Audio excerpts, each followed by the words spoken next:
It feels like NASCAR just refuses to give us a quiet week. Every time we think the storm is past, something else hits that makes you stop, rewind, and go, wait, what just happened? And this time, it's not small. This is the kind of stuff that affects the sport's identity, the garage atmosphere, and honestly, how we look at the future of NASCAR. There are legends involved. There's tradition on the line, and there's unfinished business that clearly isn't going away anytime soon. If you're a real fan, the kind who watches every lap, argues about playoff scenarios, and still gets chills on the final restart, then you're going to want to hear this. Hit that like button, subscribe to NASCAR Nation Report, and help us reach our first goal of 5,000 subscribers.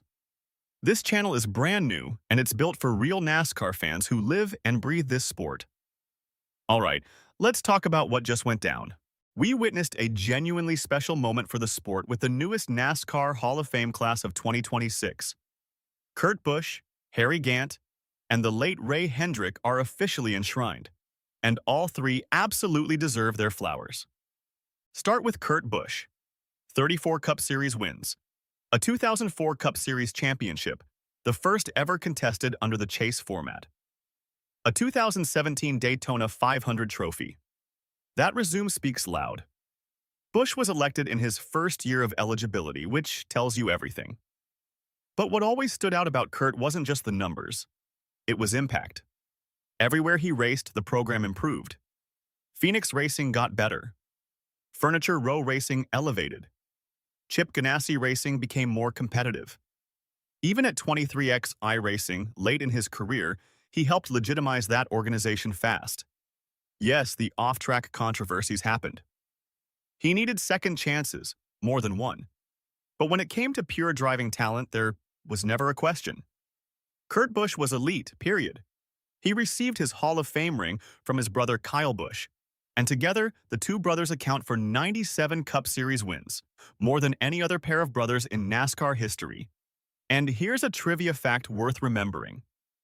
Kurt Busch is the only driver in NASCAR history to win at the Cup level for 4 different manufacturers: Ford, Chevrolet, Dodge, and Toyota. Then there's Harry Gant, the Skull Bandit, Mr. September. 18 Cup Series wins, no championship. But here's the thing. He holds the record as the oldest winner in NASCAR Cup Series history, a feat he accomplished on August 16, 1992 at Michigan, at the age of 52 years and 219 days. That's not a small footnote. That's a forever distinction. Gant came to Cup racing unusually late. He didn't go full-time until age 39, after selling his construction business. His most famous chapter came in September 1991, when he won 4 consecutive Cup races at Darlington, Richmond, Dover, and Martinsville at age 51. That streak earned him the nickname Mr. September and cemented him as one of the most beloved figures the sport has ever produced. NASCAR named him one of its 75 greatest drivers in 2023. Seeing him healthy, present, and able to enjoy that moment at the induction ceremony, that hit differently. That's what the Hall of Fame should be about. He received his ring from Kyle Petty. The final inductee of the evening was Ray Hendrick, Mr. Modified, selected from the Pioneer ballot. Hendrick passed away in 1990 at the age of 61, but his legacy is staggering. In a career spanning nearly 40 years, Hendrick accumulated over 700 wins in modified and late-model sportsman racing. He won 44.4% of his starts and finished in the top 5 in 4 of every 5 races he entered. He won 20 races at Martinsville alone, including a sweep of both a modified and a late-model sportsman race on the same day. And while Rick Hendrick of Hendrick Motorsports shares no blood relation to Ray, Rick has said publicly that he was inspired as a teenager watching Ray Hendrick's Flying 11 modified car dominate races in Virginia. Ray Hendrick's ring was accepted by his son Ronnie Hendrick and grandsons Chuck Hendrick and Ray Hendrick III.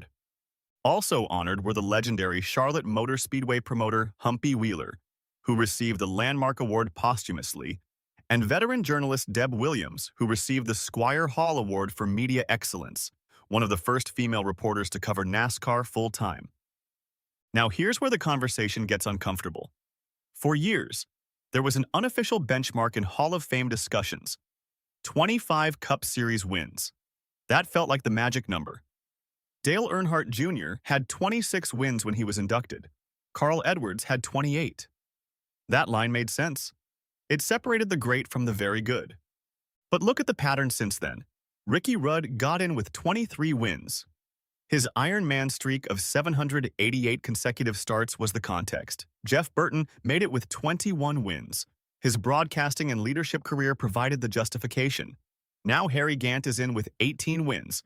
The oldest winner record is the argument. Every one of those men brought something unique to the table, but the benchmark is undeniably drifting lower.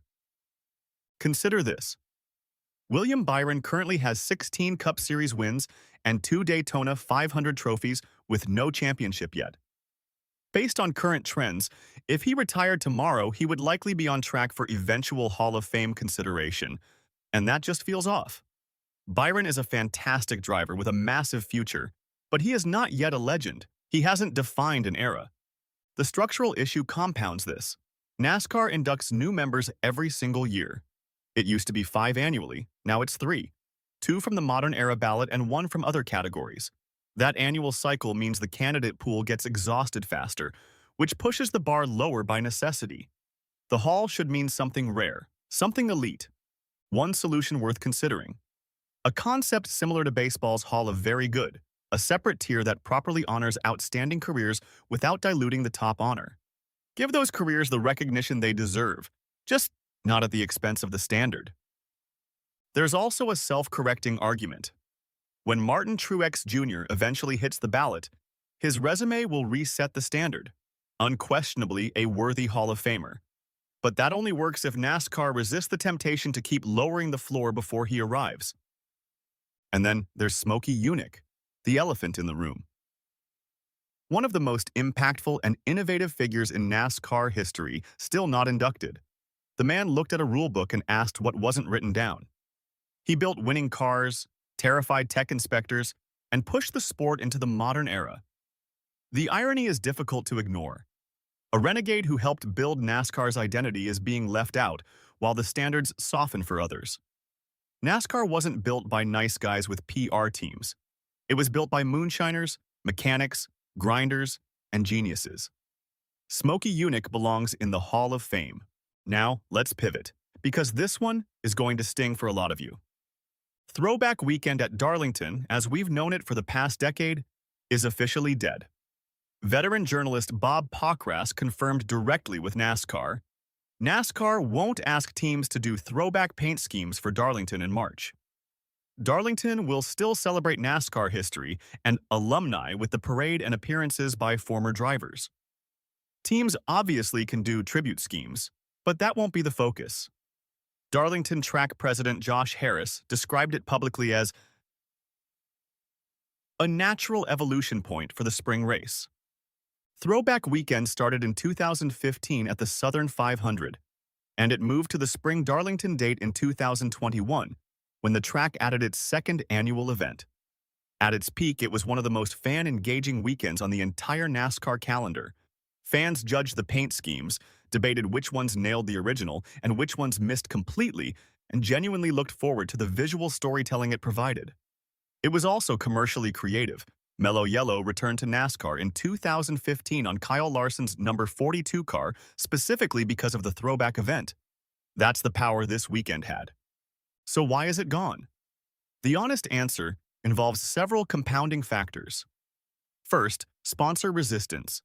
Major sponsors invest millions for brand recognition. Asking them to alter their visual identity, even with logos intact, creates complications for corporate marketing departments.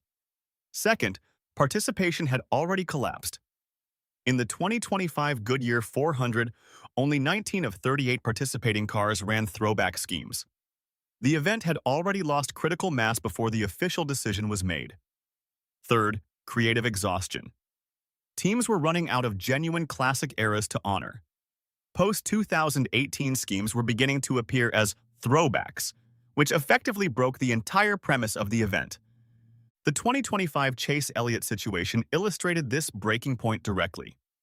Elliott ran a throwback to Ken Schrader's Kodiak scheme, But fans quickly noted the paint scheme did not faithfully follow the original design's framework.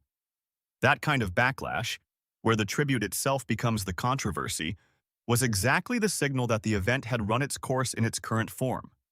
There were creative paths forward that weren't fully explored. Teams and crews could have worn retro gear. Design teams could have leaned into vintage aesthetics, 1970s fonts, 1980s color layouts, retro typography, without requiring a complete rebrand of the sponsor's identity. NASCAR could have implemented a rotating era system, one year honoring the 1970s, the next the 1980s, keeping the concept fresh. There were creative compromises that didn't require completely abandoning the concept. Those conversations apparently never produced a workable solution. The deeper problem is now fully exposed. What is the identity of the spring Darlington race?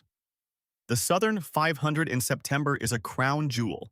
Iconic, legendary, one of the pillars of the schedule. The spring race has always lived in that September shadow. It's the same structural problem that spring Bristol faces, perpetually overshadowed by the Bristol night race. Bristol even put dirt on the track for 2 seasons, just trying to give the spring date something unique to stand on.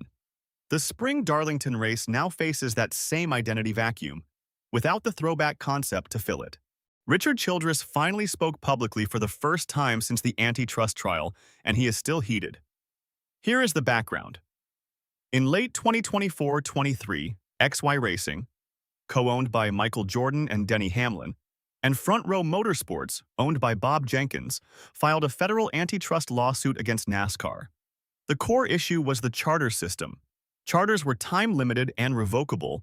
Revenue sharing was deeply unfair to the teams. And in September 2024, NASCAR presented a take-it-or-leave-it 112-page agreement with a midnight deadline. 13 teams signed.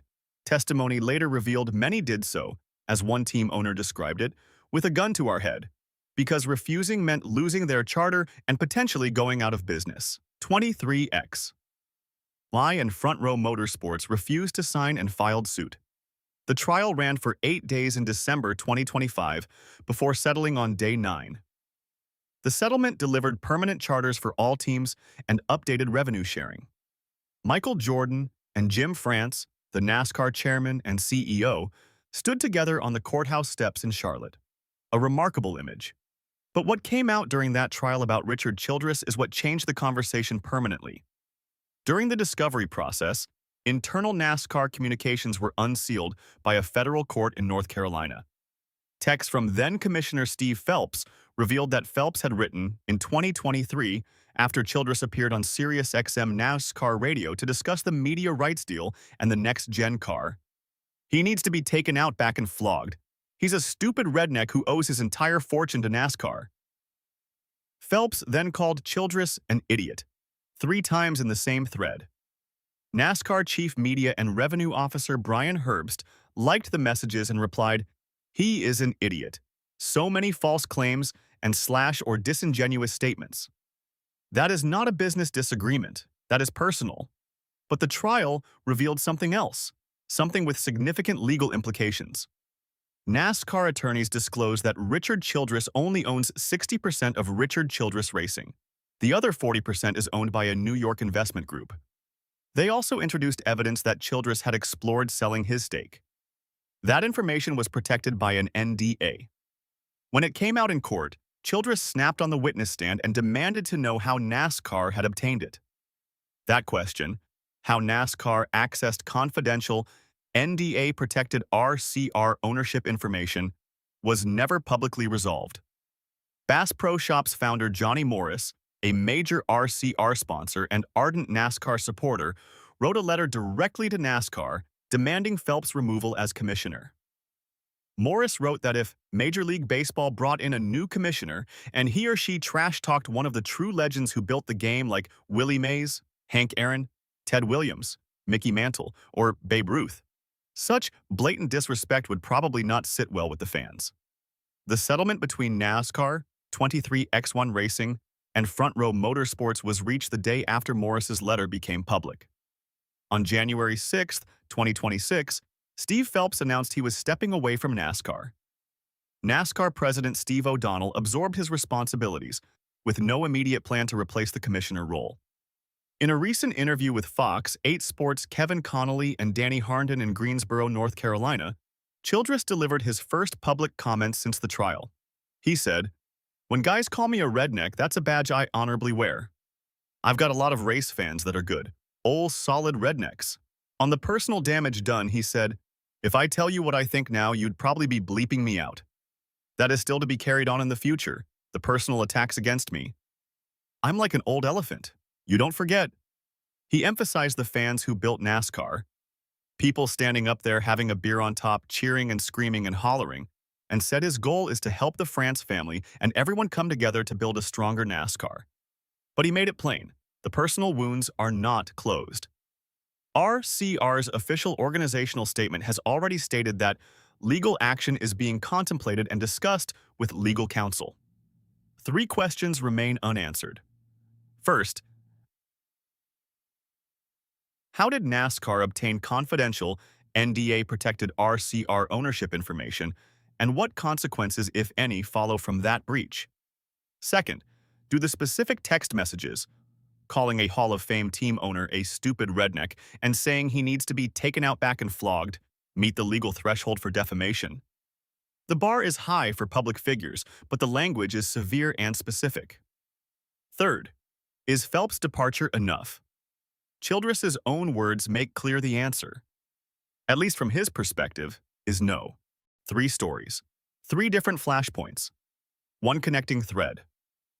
The Hall of Fame debate forces the question, do we still know what a NASCAR legend looks like? The Darlington decision forces the question, are we willing to trade tradition for business convenience?